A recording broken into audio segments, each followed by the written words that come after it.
Pertama-tama diambil sampel sebanyak 3 ml ke dalam tabung reaksi.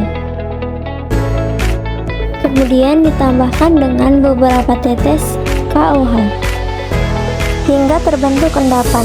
Setelah itu ditambahkan beberapa tetes H2O2 ke dalam larutan. Selanjutnya larutan disaring menggunakan kertas saring hingga endapan dan filtratnya terpisah.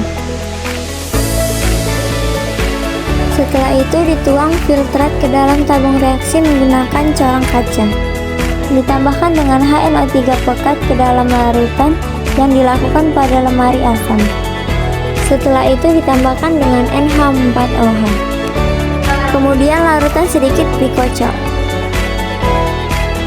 Kemudian diasamkan menggunakan beberapa tetes asam asetat. Lalu dicek pH menggunakan pH universal.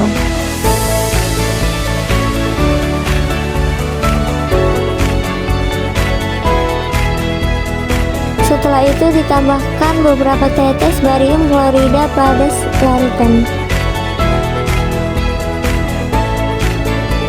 Selanjutnya diambil beberapa tetes larutan hasil, kemudian ditambahkan dengan CuSO4 beberapa tetes. Lalu larutan ditambahkan dengan Hg2NO3 2 kali hingga terbentuk endapan biru dan larutan berwarna biru muda.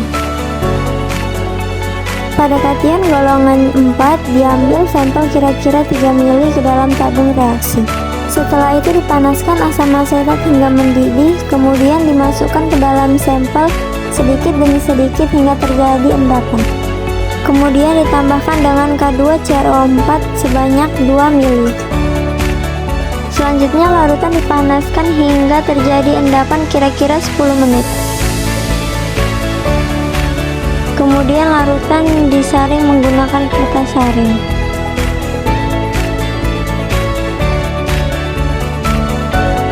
Setelah itu larutan ditambahkan dengan asam asetat beberapa tetes.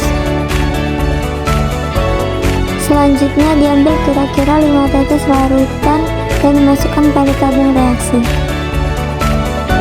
Kemudian ditambahkan dengan NH4OH sebanyak 5 tetes. Selanjutnya, larutan ditambahkan dengan 5 tetes etanol.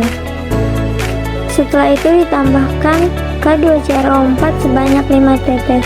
Jika terdapat endapan kuning, maka terdapat kation Sr. Namun pada identifikasi kation kami tidak menemukan Sr pada sampel.